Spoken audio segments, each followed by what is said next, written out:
اللہ جب کسی سے ناراض ہوتا ہے رزق نہیں چھینتا، آب و دانہ بند نہیں کرتا، سورج کو حکم نہیں کرتا کہ اس کے آنگن میں روشنی نہیں پھیلانی، چاند کو نہیں روکتا کہ تیری کرنیں اس کے ویڑے میں نہیں پڑنی چاہیے، بلکہ اللہ جب کسی سے ناراض ہوتا ہے سجدوں کی توفیق چھین لیتا ہے۔ سجدوں کی توفیق چھن گئی تو پھر سمجھو اللہ ناراض ہے، اللہ راضی نہیں ہے۔ اور اگر سجدوں کی توفیق نصیب ہو جائے، کسی نے واصف علی واصف مرحوم سے پوچھا تھا کہ کیسے ہمیں پتا چلے گا کہ ہماری نماز قبول ہو گئی ہے، تو انہوں نے کہا تھا ایک نماز کے بعد دوسری عطا ہو جائے تو سمجھ لو پہلی قبول ہو گئی ہے۔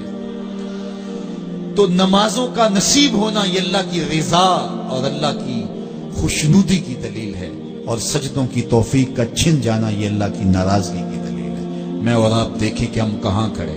دیکھیے دولت تو کفار کو بھی ملتی ہے، اللہ دولت اسے بھی دیتا ہے جس سے راضی ہے، اسے بھی دیتا ہے جس سے نہیں راضی، لیکن سجدوں کی توفیق اسے ہی دیتا ہے جس پہ وہ راضی ہے۔ تو پنج گانا نماز شعار زندگی بنا لیجیے، نماز قضا نہ ہونے پائے۔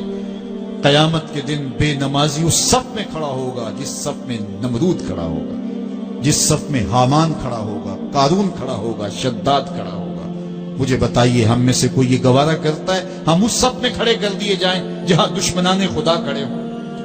آج کوئی نماز پڑھے یا نہ پڑھے، حشر کے دن حکم ہوگا کہ اللہ کے حضور سجدہ کرو، ہر کوئی سجدہ کرنا چاہے گا، جو نہیں پڑھتا وہ بھی کرنا چاہے گا، لیکن بے نمازی کی کمر اکڑ جائے گی، وہ آرزو رکھنے کے باوجود سجدہ نہیں کر پائے گا۔ قرآن بتاتا ہے کچھ لوگ جہنم کو دھکیلے جا رہے ہوں گے، انہیں کچھ لوگ پوچھیں گے ما سلککم فی سقر، تم جہنم کو کیوں جا رہے ہو، کیا ہوا تمہیں؟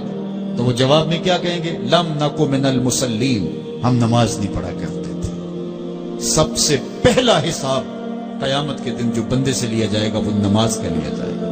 پہلا سوال بندے سے یا چڑیاں بھی رب کی تسبیح بولیں اور اشرف المخلوقات سویا رہے، جب صبح کا وقت ہوتا ہے حشرات الارض بھی بلوں سے نکل کے رب کی تقدیس کے ترانے پڑھ رہے ہوتے ہیں، درختوں کی شاخوں پہ چڑیاں پرندے وہ بھی اللہ کی تقدیس کے ترانے پڑھ رہے ہوتے ہیں، حشرات الارض بھی اس کی تقدیس کے گیت گا رہے ہوتے ہیں، اور اشرف المخلوقات خراٹے لے رہا ہو، اس سے بڑی بد نصیبی کیا ہو سکتی ہے؟ آئیے پنج گانا نماز شعار زندگی بنا لے۔ اس مجلس میں اگر کوئی بے نمازی ہے تو آج عزم مصمم کر کے یہاں سے لوٹے کہ آج کے بعد نماز نہیں چھوڑوں گا، اور اگر آپ پنج گانا نماز کی عادت رکھتے ہیں تو آپ کو مبارک ہو، لیکن یہ عزم کر کے جائیے اپنے گھروں میں، اپنے اعزاء و اقرباء اور اپنے دوستوں میں اس زور سے تلقین اور تاکید کریں گے نماز کی کہ وہ پکے نمازی بن جائیں گے۔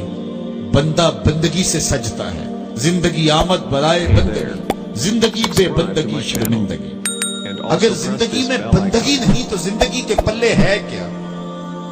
علماء نے لکھا ہے کہ یہ سارے درخت حالت قیام میں ہیں، چوپائے حالت رکوع میں ہیں، مینڈک تشہد میں ہے، اور حشرات الارض سجدے میں ہے، اور انسان اشرف المخلوقات ہے۔ اس کی عبادت میں درختوں کا قیام بھی رکھا گیا، اور رکوع بھی رکھے گئے، اور سجدے بھی رکھے گئے، اور قعدے بھی رکھے گئے، اس لیے تاکہ اس کی عبادت تمام مخلوقات کی عبادات کی جامع بن جائے۔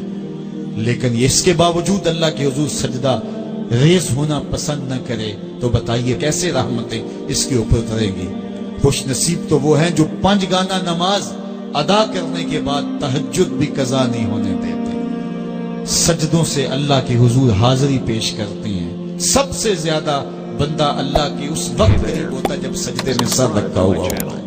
انسان کے اشرف اعضاء اس کے سر میں ہیں، بولنے کی قوت زبان سر میں، دیکھنے کی قوت آنکھیں سر میں، سونگنے کی قوت ناک سر میں، چکھنے کی قوت زبان سر میں، سننے کی قوت کان سر میں، سوچنے کی قوت دماغ سر میں، اور سر مالک کے در پہ۔ ناک بھی رگڑ رہا ہے، پیشانی بھی رگڑ رہا ہے، اور زبان سے کیا کہہ رہا ہے؟ سبحان ربی الاعلی، مالک مجھ سے نیچے کوئی نہیں، تیرے سے بالا کوئی نہیں۔ انسان کو بندگی کا ذوق جب نصیب ہو جاتا ہے، جب اس کے حضور بندہ جھکنے لگ جاتا ہے تو پھر وہ کسی کے آگے نہیں جھکتا۔ وہ ایک سجدہ جسے تو گراں سمجھتا ہے، ہزار سجدہ